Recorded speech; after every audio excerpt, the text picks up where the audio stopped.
Bonjour à tous. Ici Wilfried Mbouenda, le coach en informatique.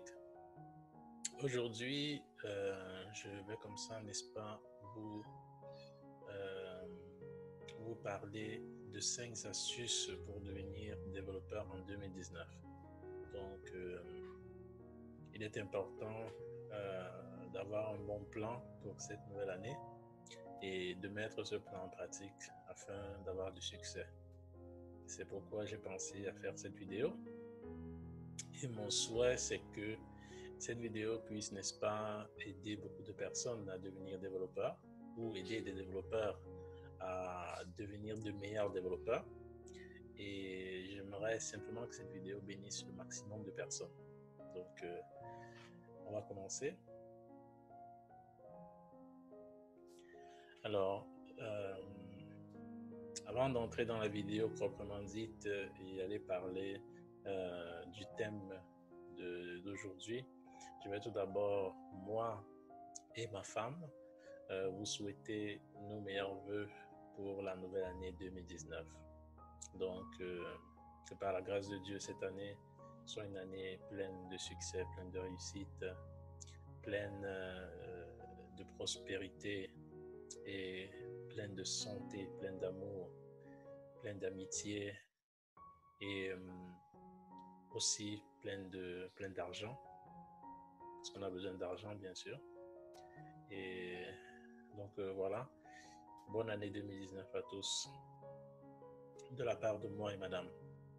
Donc, on va tout de suite entrer dans le vif du sujet. Je vais tout d'abord répondre à la question « Qui suis-je » pour des raisons très simples. Pour qu'une personne se lève et vienne se placer devant vous et qu'il vous dise qu'il va vous donner 5 astuces pour devenir un développeur, la première question qui peut venir en tête, c'est qui est-il pour venir, n'est-ce pas, nous dispenser ces astuces? A-t-il qualité, n'est-ce pas, pour pouvoir donner des conseils dans ce domaine-là? C'est pourquoi j'ai pensé répondre d'abord à la question qui suis-je avant de continuer, afin que ceux qui, n'est-ce pas, veulent vérifier ma crédibilité puissent le faire avant qu'on entre dans les détails. Donc, voilà, moi je m'appelle Wilfried Mbouenda, je suis un ingénieur informatique. En ce moment, je travaille comme consultant dans une entreprise qui s'appelle Theoresis Group. C'est un groupe de consultation ici en Italie. Et j'ai 7 ans d'expérience professionnelle dans le domaine du développement des applications Android. Je suis un conférencier, donc je vais à des conférences et je dispense des enseignements, généralement dans le secteur des applications Android. Je suis blogueur, donc ça fait plusieurs années que j'ai ouvert différents blogs, on aura le temps d'y revenir. Donc j'écris des articles techniques dans le secteur de l'informatique, plus précisément de la programmation informatique. Et je suis aussi écrivain, dans la mesure où j'ai déjà écrit un livre qui a été publié, mais bon, ça c'est une autre histoire. Donc on ne va pas s'attarder sur tous ces détails-là. Donc maintenant que nous savons qui je suis, on va pouvoir entrer dans le vif du sujet. En commençant par la première astuce. Astuce numéro 1, forme-toi dans les bases. Astuce numéro 1, forme-toi dans les bases. Il faut avoir des bases. Pour pouvoir devenir un développeur, il faut avoir des bases. Sans les bases, on ne va nulle part. Ceci est quelque chose de vrai dans beaucoup de disciplines. Donc, l'informatique n'y échappe pas. Je vais tout d'abord vous raconter où est-ce que moi j'ai pris mes bases. Comme ça, on va un peu voir comment est-ce que cette astuce peut être mise en pratique. Donc, mes bases, je les ai prises dans 3 universités différentes. La première, c'est l'université de Ngouaikele, l'université de Yaoundé 1, où j'ai fait la faculté de maths info. À l'époque, ça s'appelait maths informatique, maths info. Aujourd'hui, je pense que c'est informatique. Et donc, j'ai fait 2 ans là-bas. Et là, j'ai pris des bases en général, en algorithmique, en mathématiques et aussi sur l'histoire de l'informatique. Ensuite, je me suis déplacé, je suis allé en Italie et j'ai été formé à l'université de Florence où j'ai fait, euh, n'est-ce pas, une licence en ingénierie informatique. Là aussi, j'ai pris des bases mathématiques en informatique. Et ensuite, je suis allé au Polytechnique de Turin. Et là, j'ai pris mon master en ingénierie informatique également. Ici, j'ai donc affermi, n'est-ce pas, ces bases-là, toujours dans l'informatique et dans différentes spécialisations du software, que peuvent être le web, le software mobile et ainsi de suite. Donc, c'est dans ces trois universités que j'ai pu me former, j'ai pu avoir, n'est-ce pas, les bases nécessaires pour pouvoir devenir un développeur. Et selon moi, ces bases ont été importantes parce que grâce à ces bases, partout où je suis allé, que ce soit dans le domaine professionnel, que ce soit dans mes recherches personnelles, que ce soit dans mes travaux personnels, j'ai toujours eu une longueur d'avance parce que j'avais des bases assez solides. Et bon, je conseille à tout un chacun de se former dans les bases. Maintenant, il faut qu'on asseye ce concept. Pourquoi est-ce qu'il est important de se former dans les bases? Est-ce qu'il y a quelque chose qui appuie vraiment cette thèse ou bien je l'ai ramassée et c'est une thèse gratuite? Bien, on va citer un passage biblique qui appuie cette thèse. Donc, le passage biblique, c'est Matthieu, chapitre 7, du verset 24 au verset 27. Et il s'agit d'une maison bâtie sur le roc. Donc, je vais vous lire ce passage. Écoutez très attentivement parce que c'est très intéressant.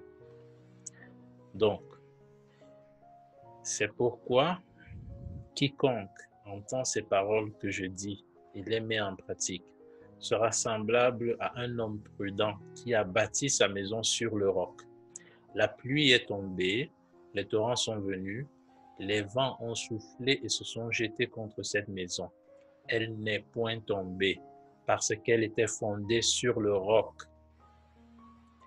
Mais quiconque entend ces paroles que je dis et ne les met pas en pratique sera semblable à un homme insensé qui a bâti sa maison sur le sable. La pluie est tombée, les torrents sont venus, les vents ont soufflé et ont battu cette maison. Elle est tombée et sa ruine a été grande. Donc, comme vous pouvez le voir dans ce passage biblique, il est clair que il faut avoir une maison bâtie sur le roc pour pouvoir, n'est-ce pas, survivre lorsque la pluie tombe et les torrents arrivent. Et je vous assure que ça va arriver. Ça arrive toujours. Par contre, une maison qui est bâtie sur du sable, lorsque la pluie est tombée, les torrents sont venus, le vent a soufflé, la maison a été battue, la maison est tombée, la ruine a été grande. Donc, voilà pour un passage biblique pour appuyer, n'est-ce pas, cette astuce importante. Maintenant, je veux te laisser avec un conseil. Si tu veux vraiment avoir les bases pour pouvoir devenir développeur en 2019, je vais te conseiller un livre qui s'appelle Algorithmique. Donc, c'est un livre de Cormen, Laserson, Rivest-Stein, c'est 4 auteurs. Dans ce livre, il y a des cours, il y a des exercices, il y a des problèmes. Et ceci va, n'est-ce pas, te donner la base pour pouvoir devenir développeur. Parce que dans le monde du développement informatique, on utilise énormément les algorithmes. Avoir, n'est-ce pas, cette base te donne une fondation vraiment solide. Donc, pour ceux qui sont intéressés à acheter ce livre, je vais mettre le lien Amazon dans la description de la vidéo. Donc, voilà pour la première astuce. J'espère que ça va aider quelqu'un. On passe à la deuxième astuce. La deuxième astuce, apprends un langage de programmation. Apprends un langage de programmation. Donc, ici, j'ai essayé de citer les langages de programmation que j'ai eu à apprendre au cours des années. Donc, comme par exemple l'HTML pour les pages web, le Java pour beaucoup de choses, le PHP pour des sites web, le JavaScript aussi pour des sites web. Donc, ça, c'est 4 langages que j'ai eu à apprendre et que je connais. Mais il y en a aussi d'autres. Il y a du Python, il y a du Pascal, il y a du Basic. Il y a beaucoup d'autres langages que j'ai eu à apprendre tout au long de ma carrière en informatique. Et j'ai juste voulu citer certains qui sont vraiment des plus importants. Donc, apprendre un langage informatique, un langage de programmation, c'est vraiment très important, tout simplement parce que le langage de programmation est la clé qui, n'est-ce pas, nous permet de créer des programmes. Le langage de programmation est la clé essentielle pour créer des programmes. Parce que pour pouvoir, n'est-ce pas, créer les programmes que nous utilisons tous les jours, comme par exemple WhatsApp, Facebook, ou plutôt autre chose comme par exemple Google Chrome qui est un browser, il faut pouvoir écrire des lignes de code. On écrit des lignes de code en connaissant un langage de programmation. Donc, le langage de programmation est une clé essentielle. Sans cette clé, il sera vraiment difficile de créer un programme en informatique. Donc, la deuxième astuce, c'est apprendre un langage en programmation. Un langage de programmation. Et pourquoi j'ai dit apprendre un langage de programmation alors que tout à l'heure, j'ai montré, n'est-ce pas, plusieurs langages que j'ai eu à apprendre sur ma carrière? Parce que dans tes débuts, en tant que développeur, vu que tu es en train d'apprendre, il faut que tu te concentres sur un seul langage de programmation, tu le maîtrises et tu l'utilises abondamment pour tes premiers programmes. Et ceci va te servir, n'est-ce pas, de tremplin. Par la suite, si tu auras besoin d'apprendre d'autres langages de programmation, ce sera plus facile pour toi. Mais il faut déjà que tu aies un bon premier langage de programmation comme base qui te permet, n'est-ce pas, de développer tes premières applications. Donc, concentre-toi sur un seul langage de programmation et tu l'apprends. Donc, mon conseil maintenant sur quel langage de programmation faut-il apprendre en 2019 pour devenir développeur.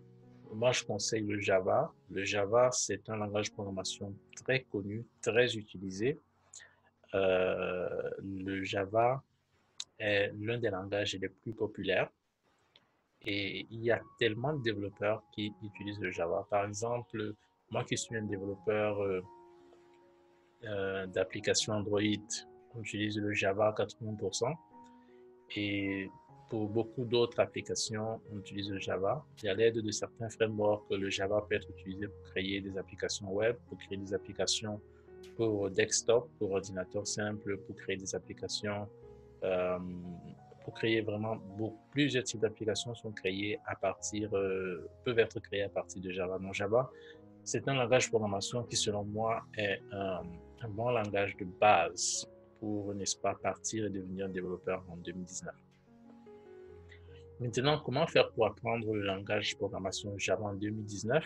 Je te conseille de t'inscrire sur mon canal YouTube parce que depuis environ 2 mois, j'ai commencé, n'est-ce pas, à faire des vidéos YouTube où j'enseigne, n'est-ce pas, la programmation informatique avec le langage de programmation Java. Et si tu t'inscris sur mon canal YouTube, tu auras accès à toutes ces vidéos instructives où j'enseigne comment utiliser le Java. J'ai aussi mon site web www.wilfriedbruenda.com. Sur ce site web, tu vas, n'est-ce pas, trouver des articles techniques que j'écris. Et ces articles enseignent aussi le langage de programmation Java. Et ça enseigne, n'est-ce pas, comment créer des programmes avec le langage de programmation Java. Donc, ça, c'est le conseil que je te donne. Apprends Java avec moi. Donc, voilà. Ensuite, on va passer à la troisième astuce. La troisième astuce, c'est résoudre des problèmes. Résoudre des problèmes. Pour devenir un développeur en 2019, résoudre des problèmes. Alors, comme tout à l'heure, on va partir, n'est-ce pas, dans mon expérience personnelle, dans ma carrière informatique, pour voir comment est-ce que j'ai appliqué cette astuce dans ma propre vie. Donc, j'ai travaillé pendant plus de 4 ans dans le domaine de l'IoT, aussi appelé Internet of Things, qui signifie l'Internet des choses. Pratiquement, c'est un secteur de, on va dire, de la technologie qui, n'est-ce pas, permet de connecter. Le rôle de ce secteur, c'est de connecter, n'est-ce pas, les dispositifs physiques. Par dispositif physique, on entend machine à laver, ordinateur, téléphone portable, frigo. Donc, on connecte des dispositifs physiques, on les connecte en utilisant Internet et ensuite on les fait communiquer ensemble pour créer un système intelligent qui va aider l'homme. Et c'est ainsi donc que on va créer ce qu'on appelle la maison du futur, ce qu'on appelle les villes du futur, où, n'est-ce pas, les objets autour de nous sont assez intelligents pour communiquer avec nous et pour nous aider, pour rendre notre vie un peu plus facile, un peu plus aisée. Et donc, ça, c'est un domaine où j'ai travaillé. En travaillant dans ce domaine-là, j'étais en train de résoudre les problèmes que ce secteur de la technologie cherche à résoudre, à savoir aider l'homme en utilisant, n'est-ce pas, euh, des systèmes intelligents, en créant des systèmes intelligents. Donc, voilà pour ce qui est une des manières que j'ai utilisé l'astuce résoudre des problèmes dans ma carrière. Ensuite, une autre manière, c'était en créant une application. J'ai créé une application personnellement. Cette application, n'est-ce pas, aidait les utilisateurs d'un service de bike sharing, c'est-à-dire un service de bicyclette publique qui se loue à l'heure.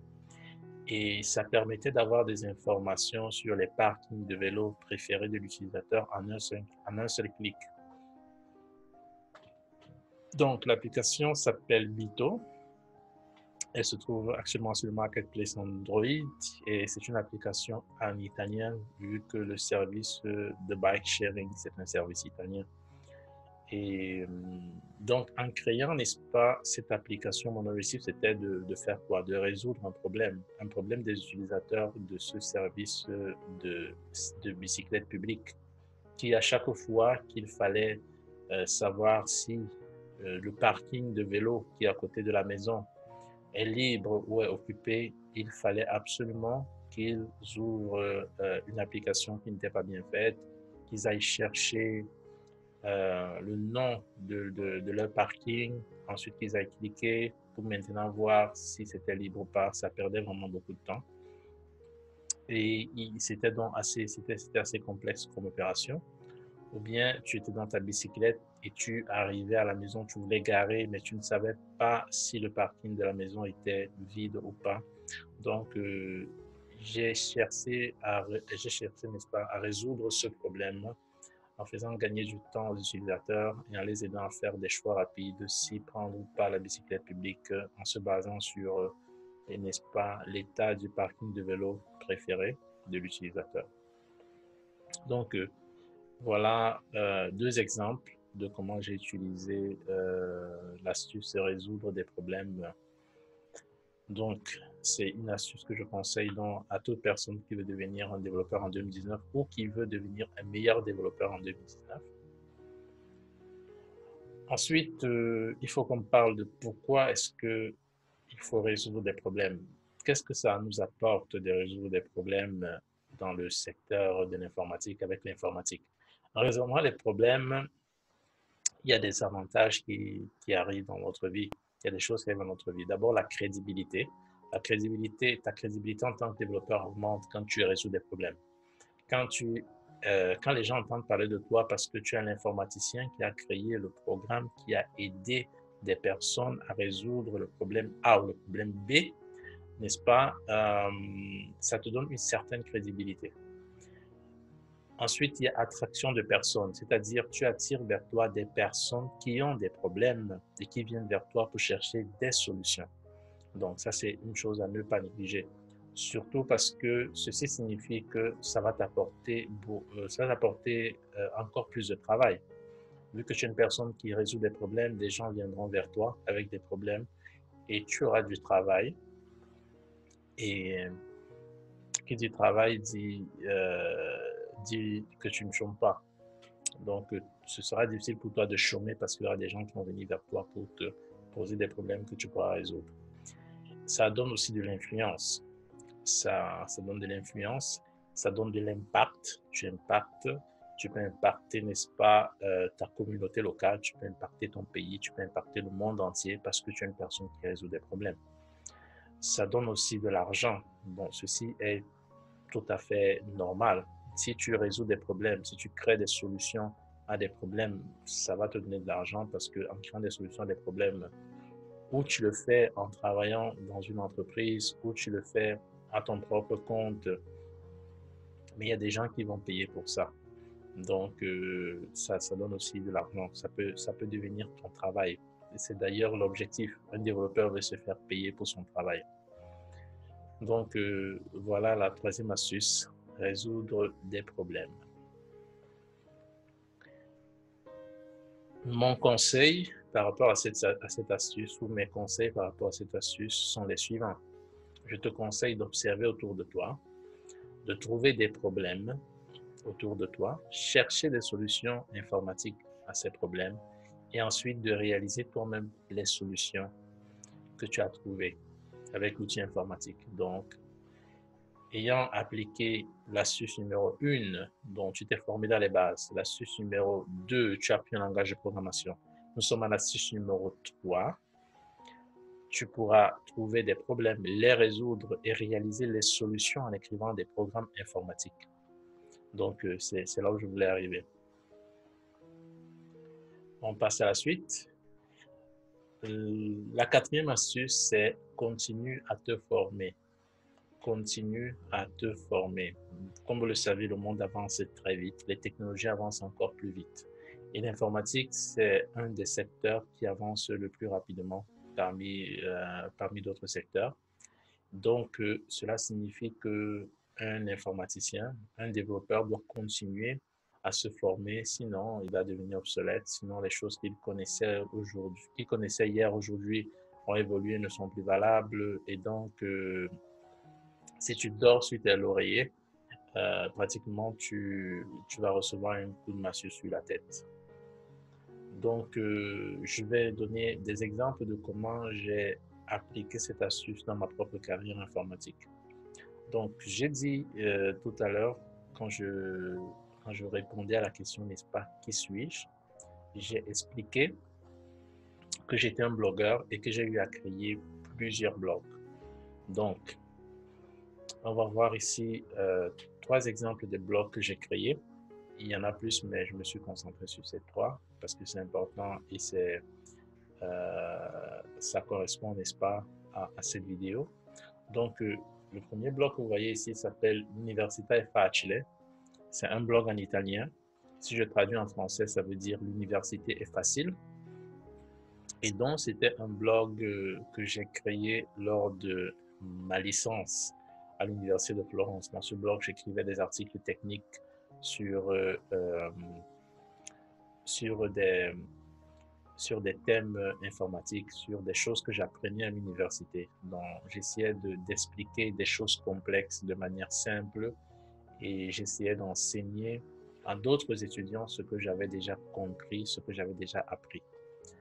Et donc, ça, c'était un de mes premiers blogs université est facile. Et pourquoi est-ce que ceci fait partie d'une auto-formation? Pourquoi est-ce que c'est dans l'astuce continue à te former? Tout simplement parce que avant, n'est-ce pas, d'écrire chacun de mes articles, j'allais faire des recherches sur Internet, sur le thème que je devais traiter dans l'article, et je m'assurais d'apprendre, donc d'étudier ce que d'autres développeurs ou d'autres professeurs ont eu à dire sur ce thème avant d'aller écrire mon article. Comme ça, j'avais des ressources, comme ça, je pouvais citer d'autres personnes qui ont travaillé sur le domaine et comme ça, je pouvais écrire quelque chose qui n'était pas, disons, la photocopie de quelque chose qui existait déjà. Et comme ça, je pouvais utiliser mes propres mots pour enseigner ce que j'avais appris. Donc, l'outil blog était pour moi à la fois un moyen d'enseigner aux autres ce que je connaissais, mais c'était aussi un moyen pour moi de continuer à me former parce que je faisais toutes mes recherches avant d'écrire un article et donc j'étais constamment ajourné sur les différents domaines, n'est-ce pas, sur lesquels j'écrivais. Ensuite, on a un deuxième bloc. Le blog s'appelle My Study Challenge, Graduate or Die Trying. Et pour traduire, ça signifie le défi de mes études. Et le slogan, c'est avoir mon diplôme ou mourir en essayant. J'en ai déjà parlé lors d'une autre vidéo. Et ici, ça c'est un blog que j'ai créé, c'est un blog en anglais cette fois. Et ce blog, je l'ai créé pour mon master au Polytechnique de Turin. Et le principe était le même. Donc, j'avais des articles techniques que j'écrivais pour, n'est-ce pas, enseigner des concepts informatiques que j'apprenais durant mon master. La seule différence avec ce site, c'est que sur ce site, je parlais aussi des examens que je devais soutenir, des examens que je devais passer. Et j'informais les utilisateurs de à quel niveau était, n'est-ce pas, mon cursus universitaire. Le troisième bloc, c'est mon site web, www.wifremblanda.com. Et comme j'ai déjà dit tout à l'heure, ici, j'écris des articles où j'enseigne comment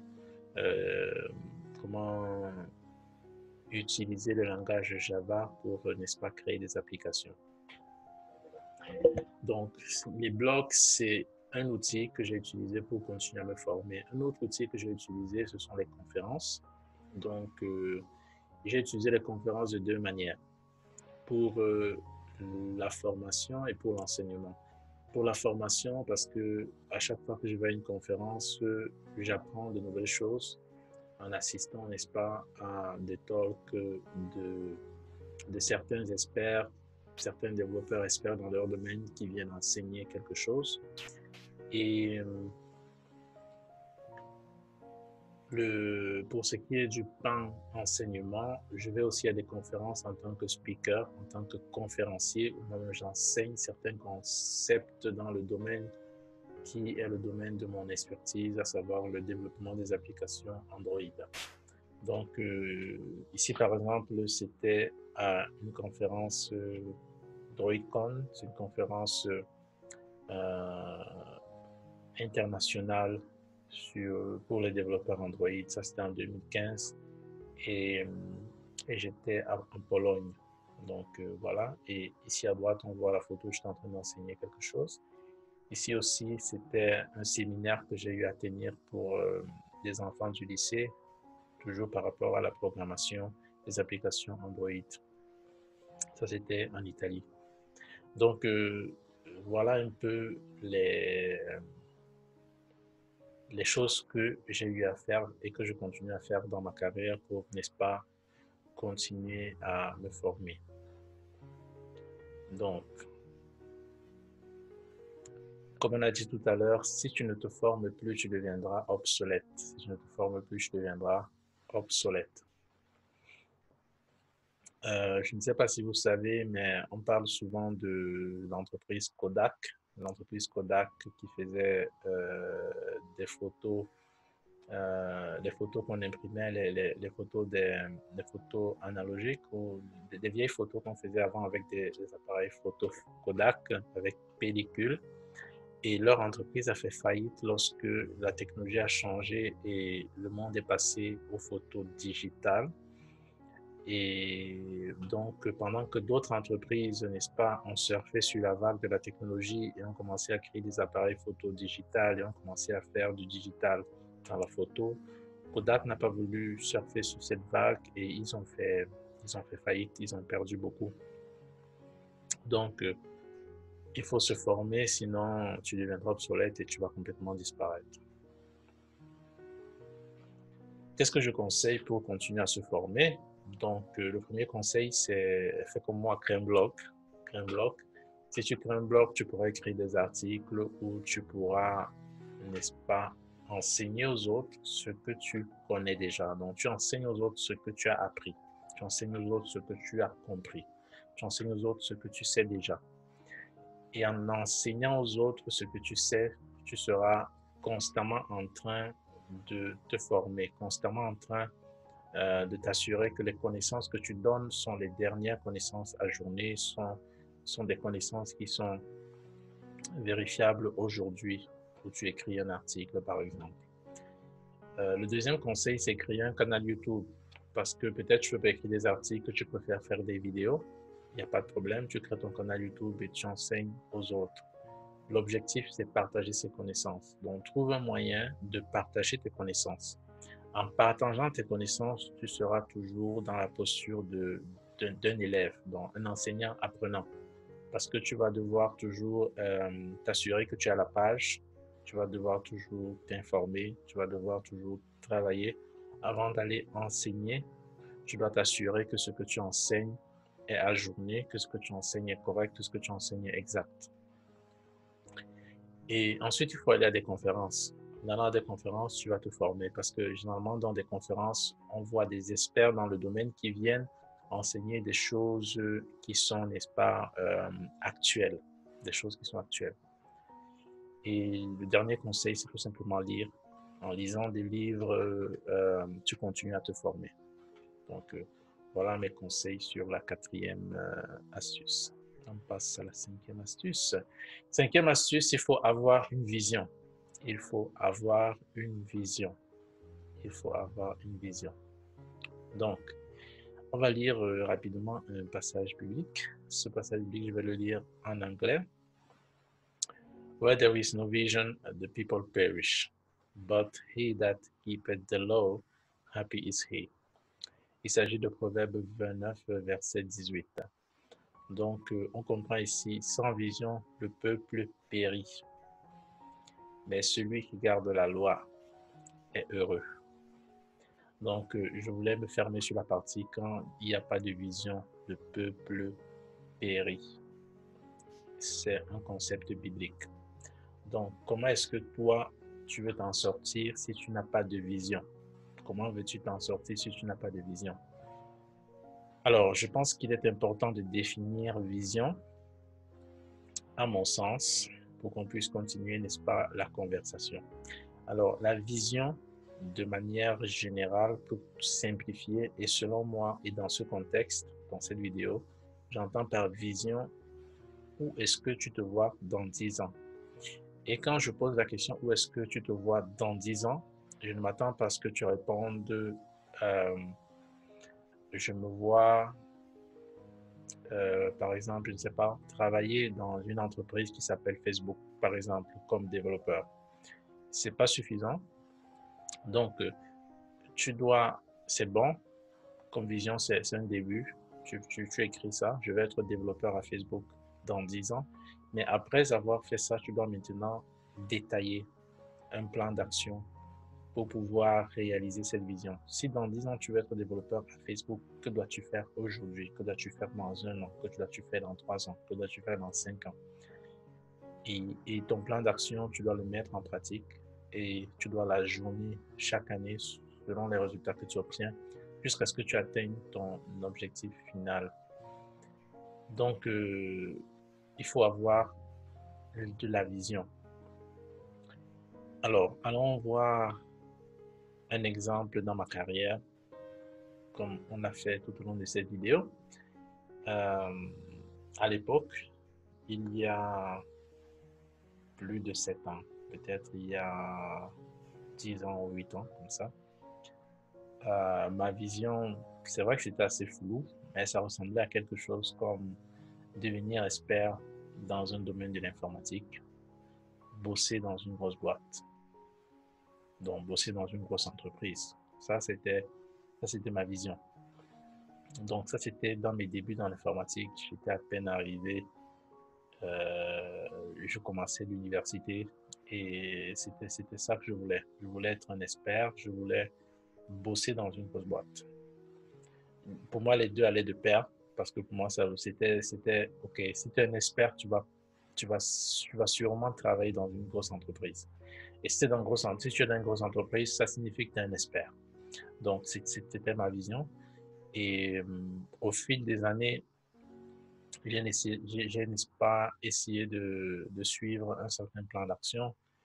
Et j'étais pas toujours assidu, mais j'essayais de suivre un certain plan d'action que j'ajournais aussi régulièrement que je pouvais, je pense peut-être chaque année ou chaque 3 ans pour atteindre, n'est-ce pas, ce niveau-là. Et aujourd'hui, n'est-ce pas, non pas aujourd'hui, hier en préparant cette vidéo, je me suis rendu compte, hey Wilfried, mais tu as réussi à atteindre ton objectif, c'est-à-dire sans le savoir, tu avais cette vision qui te poussait à aller, à continuer dans ta carrière informatique jusqu'à ce que tu serais arrivé à obtenir ce que tu voulais, c'est-à-dire bosser dans une grosse boîte, devenir un expert en informatique. Mais mine de rien, euh, tu as réussi à le faire. Tu as vraiment réussi à le faire. C'est-à-dire, j'ai fait 7 ans ou 10 ans. J'ai commencé l'université. J'ai commencé l'université en Guayaquil en quelle année? Je pense que c'était en 2006, 2007 si je ne m'abuse. 2006-2007. Et ça fait à peu près 10 ans. Donc, non, ça fait plus de 10 ans. Donc, ça fait environ 11-12 ans. Voilà, sur cela, 11-12 ans. Et 11-12 ans, 13 ans comme ça. Et j'ai atteint ma vision des 10 années. Donc, c'est grandiose. C'est-à-dire, ce truc, ça marche vraiment. J'avais un objectif il y a 10 ans et après 12 ans, je me rends compte que j'ai atteint mon objectif et j'ai peut-être même dépassé les choses que j'espérais dans la mesure où euh, sur la partie, par exemple, expert informatique, bon, je le disais, mais je ne savais pas si je pouvais atteindre ce niveau et aujourd'hui, je vais dans des conférences et je parle comme un conférencier dans le secteur du développement des applications Android. Et aujourd'hui, je bosse dans une grosse boîte internationale. Donc, j'ai atteint mon objectif. Donc, cette astuce, ça marche. Avoir une vision, ça marche. Et se créer un plan d'action pour le suivre.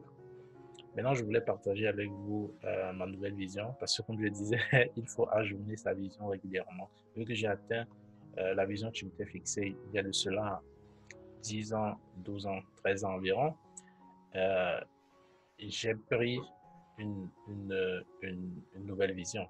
On va dire comme ça, j'ai pris une nouvelle vision. Donc, la nouvelle vision, c'est devenir le meilleur coach informatique. Et je souhaite que tu sois témoin de cela, devenir le meilleur coach en informatique et enseigner.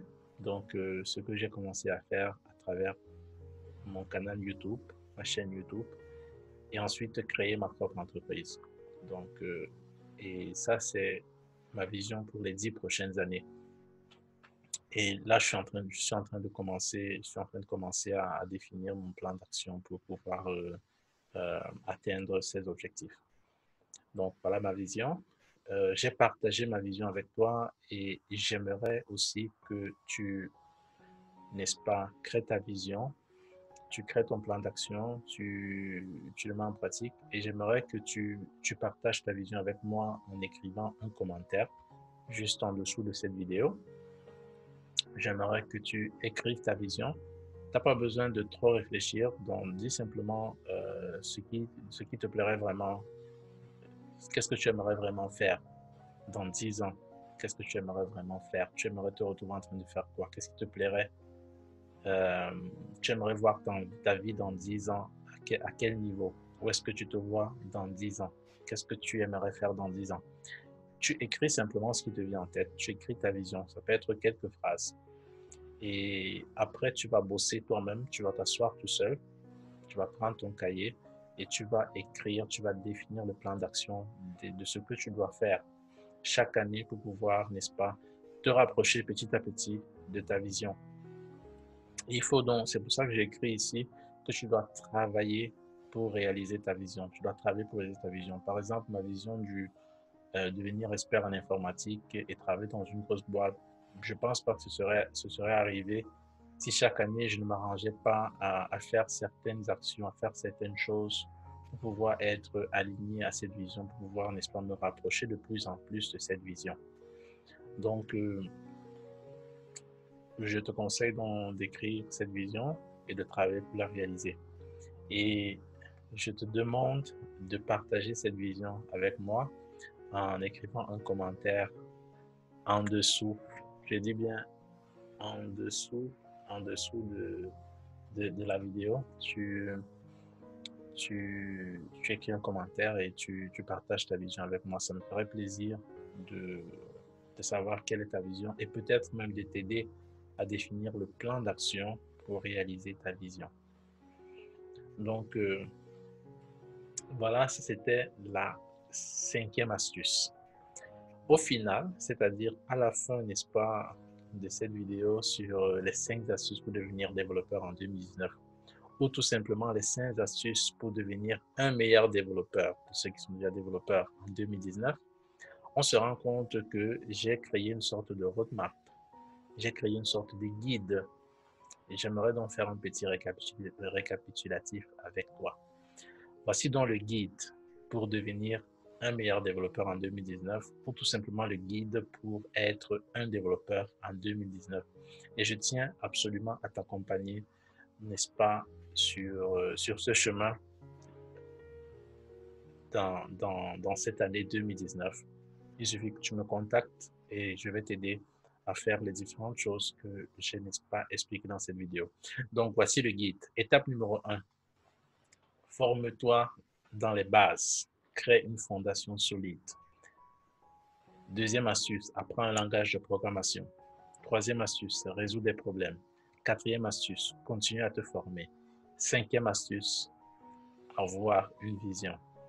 Donc, voici, n'est-ce pas, le guide pour devenir développeur en 2019. Et ça a été un plaisir pour moi de, n'est-ce pas, partager ce guide avec toi. Et comme je t'ai dit, je t'invite à entrer dans cette aventure, devenir un développeur en 2019 et n'hésite pas à me contacter si tu as besoin d'un soutien, si tu as besoin d'un conseil. Donc voilà. En attendant la voix des développeurs, je te demande de t'inscrire dans mon canal YouTube. Bon, je vais faire un peu de Congossa. Vu qu'on a fini la vidéo, je vais faire un peu de Congossa. Il y a des gens qui ne savent pas ce que c'est que la voix des développeurs. Je vais un peu révéler quelques petites informations de manière anticipée sur mon projet La Voix des développeurs. Donc, j'en ai déjà parlé, j'en reparle encore. Les gens pensent que je blague, mais je blague pas. La Voix des développeurs va naître. Alors, c'est quoi La Voix des développeurs? Donc, La Voix des développeurs, c'est un projet sur lequel je suis en train de bosser. Et c'est un projet qui va sortir en 2019, donc cette année. Et c'est quoi ce projet? Ce projet, ce sera une émission radio, tout simplement. Et pour ceux qui sont aussi dans le secteur anglo-saxon, ça s'appelle un podcast. Donc, La Voix des développeurs, ce sera mon podcast. Il va sortir en 2019. Et dans ce podcast, je vais, n'est-ce pas, amener l'auditeur dans le monde des développeurs. Et je vais, n'est-ce pas, parler de la vie des développeurs, parler des problèmes des développeurs, parler de la carrière des développeurs, parler de comment faire pour devenir le développeur de tes rêves. Et je vais inviter des développeurs qui sont, n'est-ce pas, experts dans leur domaine, qui vont venir nous donner des conseils dans l'émission radio. Et donc, voilà un peu, c'est ça la voix des développeurs. Donc, je suis en train d'ajuster, n'est-ce pas, les derniers détails du projet. Et je vais te tenir informé dès que le projet sera prêt et dès que je vais le lancer. En attendant, comme tu le sais, je suis en train toujours d'ajourner mon site. J'écris des articles sur le Java, sur comment créer des programmes utilisant le langage de programmation Java. Et je mets aussi des vidéos sur ce canal YouTube. Donc, je te conseille, de t'inscrire à la chaîne YouTube. Comme ça, tu seras informé pour les prochaines vidéos que je vais publier. 2, je te conseille de mettre mi piace, ça c'est l'italien. Je te conseille de mettre j'aime sur la vidéo. Donc tu appuies sur le pouce là, tu mets j'aime sur la vidéo. Et 3, je te demande de partager cette vidéo avec tes amis, avec ton entourage, avec des personnes qui seront intéressées à devenir développeurs en 2019. Voilà, ce fut un plaisir d'être avec toi. C'est Wilfried Boinda, le coach en informatique. On est ensemble.